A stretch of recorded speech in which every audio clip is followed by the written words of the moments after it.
বেদিক ইন্ডিয়ানে সকলকে স্বাগত বন্ধুরা। এই দেখো শীতকাল শুষ্কতা আবহাওয়ার জন্য আমরা কিন্তু খুব ভালো করে এখানে সর্ষে খোলের জল পাতলা করে জলের মতো করে একদম দিতে পারি। সর্ষে খোল দেওয়ার কিছুটা নিয়ম আছে, সেটাও তোমাদের সাথে আমি শেয়ার করে দেবো। দেখো এরকম যদি সর্ষে খোল আমরা 3 দিন ভিজিয়ে গাছের গোড়াতে দিতে পারি শীতকালে, বর্ষাকালে বা গরমকালে সর্ষে খোলটা দেওয়া যায় না, যেহেতু প্রচুর গরম থাকে আর বর্ষাকালে ফাঙ্গাস লেগে যায়। তো শীতকালে প্রত্যেকটা গাছের জন্য সর্ষে খোল কিন্তু পাতলা জলের মতো করে আমরা অবশ্যই ব্যবহার করতে পারি।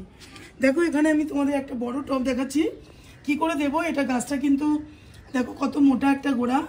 এই টবটাকে আগে ভিজিয়ে দেবো বন্ধুরা, তারপরে খোলের জলটাকে রেডি করে আমি এই টবের মধ্যে দিয়ে দেবো।